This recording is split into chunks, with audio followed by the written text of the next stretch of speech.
Hello বন্ধুরা, good morning সবাইকে and welcome back to my channel mister visit. কেমন আছো সবাই? আই হোপ কি তোমরা সবাই অনেক ভালো আছো, সুস্থ আছো। আমার নতুন একটা ভিডিওতে তোমাদের অনেক স্বাগত। আর এখন বাজে সকাল একদম 6:30। তো এখন থেকে আমি ব্লগটা শুরু করছি। আই হোপ আজকের ব্লগটা দেখতে তোমাদের অনেক ভালো লাগবে। আর আজকের সকালের চাটা না আমিই বসিয়েছি।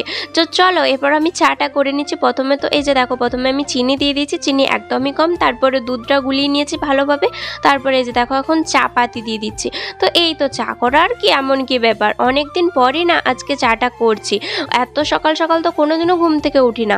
তো যাই হোক আজকে কিন্তু উঠে পড়েছি, আর আজকে উঠে পড়ে এই যে চাটা করছি। প্রত্যেক দিন চাটা কিন্তু বাবাই করে, তো যাই হোক আজকে চাটা আমি করেছি।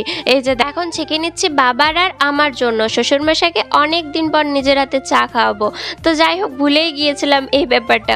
এইদিকে দেখো এখন বাবারটা হচ্ছে ছেঁকে নিলাম, তারপর আমারটা ছেঁকে নিচ্ছি। আজকে কিন্তু আমি বাটি করে চা খাবো। আজকে সকাল সকাল ওঠার কারণটা কি জানো, আমার প্রচুর পরিমাণে খিদে পেয়ে গেছিলো কালকে, কারণ রাতে আমি কিছুই খাইনি। সেই কারণে ভোরবেলা হতে হতে আমার খিদে লেগে গেছে। সেই কারণে এই যে দেখো এক বাটি চা নিয়ে নিয়েছি, এরপর নেবো হচ্ছে মুড়ি। তো সেটার জন্যই তাড়াতাড়ি করে উঠা। আর আমি এখন বাবাকে দিয়ে চলে আসলাম বাবার চাটা। তারপর আমি এদিকে জামবাটি করে নিয়ে নিয়েছি কতকগুলো মুড়ি। আর এইদিকে হয়েছিল কালকে কিন্তু পেঁয়াজি, তো সেগুলোই হচ্ছে ফ্রিজে রাখিয়ে দেওয়া হয়েছিল। তো আজকে সকালে আমি বার করে এই যে দেখো এখন নিয়ে বসে পড়েছি খাবার জন্য। আর চা দেখতে পেয়েছো কতটা নিয়েছি। তারপর এদিকটাতে দেখো খাওয়া দাওয়া তো হয়ে গেল। এরপর অনেক দিন ধরেই ভাবছি যে চাল তো ভিজানোই হচ্ছে না, মানে সেই 10 কিলো চাল তো শুকিয়ে তারপর আবার ভাজানোও হয়ে গেছে। তো ওগুলো শেষ হতে হতে তো আবার হচ্ছে 1 ঘোলার চাল হচ্ছে ধুতে হবে তো নাকি, না হলে ওগুলো শেষ হয়ে গেলে আবার কোথায় চাল পাবো, সেই কারণে। তো সেই জন্য এই যে দেখো একটা বড় ধামা করে, সচরাচর এই ধামাটা করেই না যখন চাল ভিজানো হয় তখন এই ধামাটা করেই আমি হচ্ছে চালটা ধুয়ে নিই, কারণ হচ্ছে অনেকটা চাল একসঙ্গে ধরে। সেই কারণে এই যে দেখো এই ধামাটা করেই ধুয়ে নিচ্ছি। আর আজকের রোদটা তো তোমরা দেখতেই পেয়েছো যে কত সুন্দর বেরিয়েছে। আর অত বড় ধামাটা নিয়ে যেতে না আমার প্রচুর পরিমাণে কষ্ট হচ্ছিল। তো যাই হোক নিয়ে যেয়ে কমসে কম হচ্ছে দরজার সামনেটাতে রেখেছি। আর এখন মাকে বললাম যাও তুমি এবার তো তোমার কাজটা করে দাও, চালে নুনটা মাখিয়ে দাও। আর আজকে সকাল সকাল উঠেছি তো সেই কারণে অনেকক্ষণ ধরে চালটা ভিজবে। 8টা সাড়ে 8টার সময়তে হচ্ছে রোদে দিলেই হয়ে যাবে। আর আজকে যা রোদ দিয়েছে 10টার সময়তে শুকোতে দিলেও বেশ ভালোভাবে শুকিয়ে যাবে কিন্তু। তারপর এই দিকটাতে দেখো মা ওই দিকটাতে চালটায় নুনটা মাখিয়ে রেখে দিয়েছিল। তারপর এই দিকটাতে আমি চলে এসেছি। ওই যে বাবার বাড়ি থেকে যে পেঁয়াজগুলো আনা হয়েছিল সেগুলো এই যে দেখো যত্ন করে রেখে দেবো, কারণ অত দূর থেকে জিনিসগুলো নিয়ে এসছে, ভালোভাবে যত্ন করে যদি না রাখি তাহলে তো বাবার কষ্টটাই বিফলে যাবে, সেই কারণে। তো ওই দিকটাতে দেখো ভাবছি এই আনলাটার নিচটাতেই না এই পেঁয়াজগুলো রেখে দেবো, কারণ হাওয়া বাতাস সবগুলোই পাবে।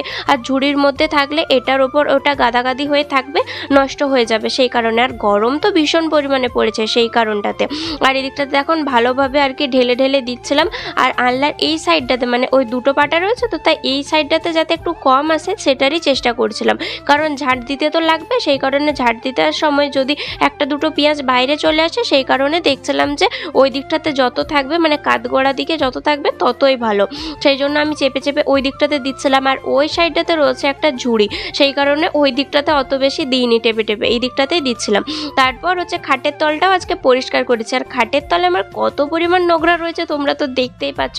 আর আমি এই ফ্লিপকার্ট থেকে যা কিছু অর্ডার করি না, এই যে এই বক্সগুলো আমি সহজে কিন্তু ফেলে দিই না, কারণ আমার খুব কাজে লাগে এক একটা জিনিস রাখতে। এই ধরো কতগুলো নেল পালিশের খাপ একটা বক্সে রাখলাম, আবার কতগুলো কাংড়ার খাপ একটা বক্সে রাখলাম, এই করে করে না বেশ ভালোভাবে রাখা যায়। আর এই কার্ডবোর্ডের হচ্ছে এই প্যাকেটগুলো অনেক হচ্ছে শক্ত শক্ত হয়, তাই জিনিস রাখতে আমার বেশ ভালোই লাগে। সেই জন্য আমি সচরাচর এগুলো ফেলি না, এগুলো ওই খাটের তলে মানে অনলাইনে যখন জিনিস আসে তারপর কিন্তু আমি খাটের তলে ভরে রেখে দিই। আর দু একটা তো বাইরেও ফেলে দিই, মানে সচরাচর যে সবসময় রাখা হয় সেটা কিন্তু না। আর খাটের তলটা আমি সবসময়তে ঝাড় দিতে বা পরিষ্কার করতে পারি না। আর যখনই ঝাড় দিতে বলো বা পরিষ্কার করতে বলো তখনই আমাকে এরকম এই শুয়ে শুয়ে পরিষ্কার করতে হয়। সেই কারণটাতে এই যে দেখো খাটের তলে একটা জিনিস রয়ে গেছে যেটা আমি বার করতে পারিনি, সেই জন্য একটা লাঠি দিয়ে আমি ওই জিনিসটাকে আরও ভিতর দিকে ঢুকিয়ে দিচ্ছিলাম, যাতে এই জিনিসগুলো সামনাসামনি রাখলে হাতের কাছে পাবো আর কি, একটু নুইতেই পেয়ে যাবো, সেই কারণে। আর ওই যে দেখো ওই জিনিসগুলো এখন খাটের তলে ভালোভাবে ভরে দিচ্ছি। আর আজকে রুমটা না পুরো একবারে ডিপ ক্লিন করেছি। আর সচরাচর তো এরকমভাবে করি না, শুধুমাত্র উপর থেকে একটু ঝাঁটা বুলিয়ে দিই তাহলেই কিন্তু হয়ে যায়। তারপর রুম টুম ঝাড় দিয়ে তারপর বাইরে যে আলুগুলো ছিল সেগুলোও আজকে ওই ঘরের ভিতরে করে দিয়েছি। তো যাই হোক বাইরেটাও পরিষ্কার করা হয়ে গেছে। তারপর এই যে দেখো আমার সানটান হয়ে গেছে। আর বাবা এখন মুড়ি খেয়ে পর হাত ধুচ্ছে, আর ওইদিকে কিছু একটা আমাকে বলছিল। তো যাই হোক ওইটা নিয়ে হাসাহাসি করছিলাম। আর আজকে এত পরিমাণ ধুলো ঘেটেছি সেই জন্য মাথায় স্নান না করে পারলাম না আর কি, এত পরিমাণ গরম লাগছে। হচ্ছিল। আর আগেই তো বলছি আজকে এত পরিমাণ গরম লাগছে যে কি বলবো, সেই কারণে এই যে দেখো এখন সুন্দর করে সিঁদুর পরে নিচ্ছি। তারপর বাইরে যাব, দিয়ে দেখবো যে রান্নার কি সরঞ্জাম হচ্ছে। আর আজকে কিন্তু আমি আর মুড়ি খাবো না, যেহেতু সকালে খেয়ে নিয়েছি আর খেতে সেরকম একটা ইচ্ছা করছে না, সেই জন্য আমি কিন্তু খাবো না। তো যাই হোক, বাবা ওইটাই বলছিল যে মুড়ি আজকে খাবি নি নাকি, আমি বলছি না সকালে খেয়েছি যে আজকে আর খেতে ইচ্ছা করছে না। তো যাই হোক, এই দিকটাতে দেখো আমার এখন সিঁদুর টিন্দুর পরা হয়ে গেছে। এরপর চলে গেছিলাম বাইরে যেয়ে ভাত টাত বসিয়ে দিয়েছিলাম। আর আজকে মা বললো নাকি ডিমের সবজি হবে, তো ডিম দেখলাম যে প্রায় শেষ বললেই চলে, একটা কি দুটো ছিল, সেই কারণে ভাইকে বললাম যাও একবার দোকানে আর এক পাতা ডিম নিয়ে চলে আসো। এই যে দেখো ভাই এখন দোকান গিয়েছিল, এখন এক পাতা ডিম নিয়ে চলে এসছে। এবার ফ্রিজের মধ্যে যেটাতে ডিম রাখি আর কি, ওই যে একটা ছোট, ওইখানে খুব জোর 8টা ডিম ধরে, তার বেশি তো আর ধরে না। আর এটাতে মোটামুটি তোমার হচ্ছে অনেকগুলো ডিম থাকে, কটা আর আমি অত গুনিনি, তো অনেকগুলোই ডিম থাকে, সেই কারণে ওইটাতে আর ধরছিল না 8টার বেশি। সেই কারণে এই যে দেখো কতকগুলো ডিম তো আমি হচ্ছে ওই বক্সটার ভিতরে, মানে সেই যেগুলো কেকের বক্স হয় না, ওই বক্সটার ভিতরে রেখে দেওয়ার চেষ্টা করছিলাম। তো যাই হোক, ওইটা তো অনেক পরিমাণ অসুবিধা হচ্ছিল, প্রচুর পরিমাণে তো ভয়ও লাগছিল। ভাই দোকান থেকে ডিমগুলো আনার পর এমনভাবে যে বিপদে পড়তে হবে সত্যি কখনো ভাবিনি, কিন্তু কি বিপদ হলো এটাই তো ভাবছো। ওই যে একটা বক্সের ভিতরে ডিমগুলো তো ভরছিলাম, দেখো বারবার ধরে দাঁড়িয়ে টেনশন করছিলাম যে কোনখানটায় রাখলে ঠিকঠাক হবে। অনেকগুলো জায়গা ট্রাই করলাম কিন্তু একটা জায়গা তো ধরছিল না, সেই কারণে ফ্রিজের ওইখানটাতে রাখলাম। কিন্তু এখন তো গরমের দিন, সেই কারণে ফ্রিজের ভিতরে তো জলের বোতল থাকছে। এবার জলের বোতল নিতে যেয়ে তখন একটা ডিমের উপর যদি পড়ে যায় তাহলে সব ডিমগুলোই ফেটে যাবে, আর মা আমাকে যা দিবে না মনে মনেই আছে। সেই কারণে আমি বলছি লয় কাজ ভালো বাবা। এই যে দেখো ডিমটা যেটা পাতাটা ছিল ওই পাতার উপরে আমি আবার এই যে দেখো এই বক্সটার ভিতর কুড়ি রেখেছিলাম, ওই বক্সটা থেকে সঙ্গে সঙ্গে ওইটাই ট্রান্সফার করে দিয়েছি। ট্রান্সফার করে দিয়ে ওইটা সদ্যই এখন ফ্রিজের ভিতর রেখে দেবো। তো যাই হোক, এটাই ছিল সমস্যার কারণ। আর এই দিকে হচ্ছে যে দিকটা আমি রাখলাম 8টা ডিম ওই ফ্রিজের ট্রেটাতে, তো ওই দিকটা দিলাম জলের বোতল রয়েছে, তো ফ্রিজ খুলতে যেয়ে যদি পড়ে যায় সেই কারণে জলের বোতলটা ওইদিকে করে দিলাম। আর এখন ওই ডিমের পাতাটাও দেখো ফ্রিজের ভিতরে রেখে দিয়েছি। তো রেখে দেওয়ার পর এই যে দেখো এখন হচ্ছে কভারটাও দিয়ে দিলাম। তারপর তোমাদেরকে দেখায় যে কীরকমভাবে রাখলাম। এই যে দেখো হচ্ছে ওইখানটাতে ডিমের ইয়াটা রেখে দিয়েছি, ডিমের পাতাটা ওই যে নিচটাতে ওইখানটাতে রেখে দিয়েছি।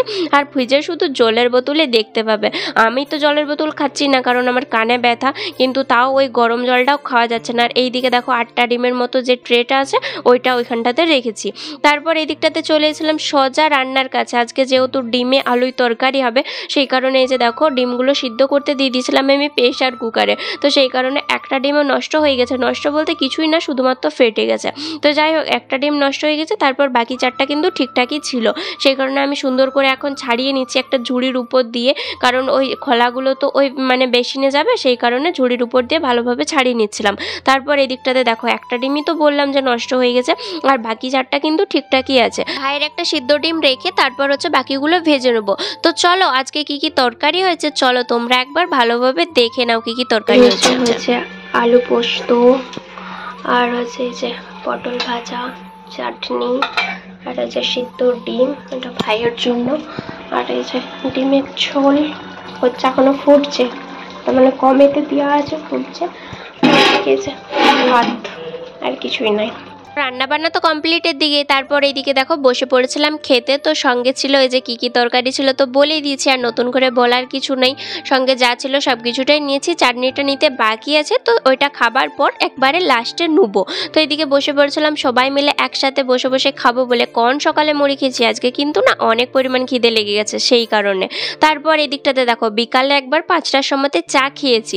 তারপর এখন বাজে রাত 8টা, এখন কিন্তু আমি আবার চা বসিয়েছি। কারণ হলো যে এটাই কালকে হচ্ছে বাবার বাড়ি থেকে যে আলু পাঁপড়গুলো নিয়ে আসা হয়েছিল সেগুলোই হচ্ছে ভাজা হবে। তো শুধু শুধু আলু পাঁপড় খাওয়া হবে, তার সাথে একটু গরম গরম আদা দিয়ে চা হবে না, এটা তো হতে পারে না। সেই জন্য এই যে দেখো আমি আলু পাঁপড় ভাজবো বলে সব কিছু সরঞ্জাম নিয়ে নিয়েছি। আর ওইদিকে আমি চাটাকেও বসিয়ে দিয়েছি হালকা আছে ফুটতে। তো ওই দিকটাতে দেখো তারপরে এই যে আমি চা আলু পাঁপড়গুলো আর কি একটু কুলোই করে রোদে দিয়েছিলাম ভালোভাবে শুকিয়ে যেতে। মা যদিও খটখটে করে শুকিয়ে তারপরেই আমাকে দিয়েছে, তাও আমি একটু ভালোভাবে শুকিয়ে নিলাম।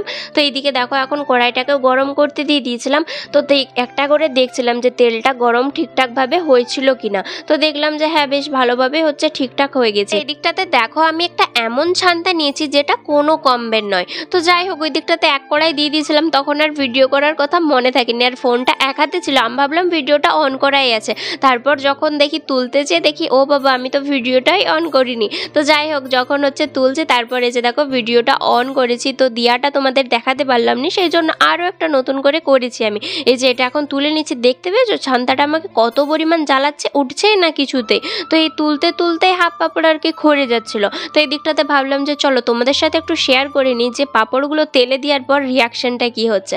আর অনেক দিন যাবৎ হলো যে পাপড় টাপড় এত খাওয়া হচ্ছিল না, তো বেশ ভালোই হলো, মা আমার মনের কথাটা বুঝতে পেরে গেল, সেই জন্য এই যে দেখো আলু পাপড় করে দিয়ে পাঠিয়েছে। তো মা মেয়ের মনের কথা বুঝবে না এটা তো হতেই পারে না, ওই জন্যই তো মা মেয়ের সম্পর্ক নাকি।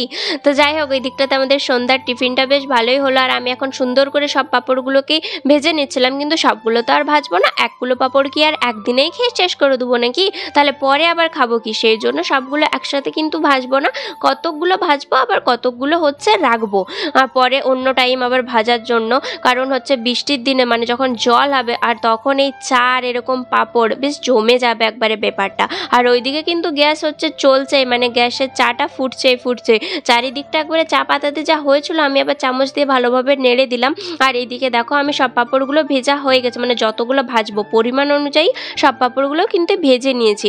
তারপর একটা পাপড় আমি মুখে দিয়ে দেখলাম যে ও বাবা নুন নাইনি রে, তখন এই যে দেখো একটু বিট নুন উপর থেকে ছড়িয়ে দিচ্ছে। এরপর জামবাটি ধরে ওলট পালট করে দেবো, তাহলেই হচ্ছে বেশ ভালোভাবে নুন টেস্টি হবে। এর সাথে লঙ্কা গুঁড়োও হচ্ছে যদি মিশাল দেওয়া যেত তবে কিন্তু বেশ ভালোই হতো, কিন্তু কালকে ওই শসা আর নুন দিয়ে যা খাওয়ার পর যা অবস্থা হয়েছিল তার জন্য আমি আর লঙ্কা গুঁড়ো দিইনি, কিন্তু লঙ্কা গুঁড়ো দিলে বেশ ভালোই লাগতো মনে হচ্ছে।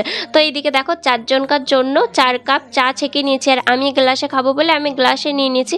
আর এদিকে রয়েছে তার সাথে পাঁপড়, আজকে সন্ধ্যার টিফিনটা বেশ জমে যাবে। তো চলো বন্ধুরা আজকের মতো ভিডিওটা এই পর্যন্ত, দেখা হচ্ছে পরের ভিডিওতে।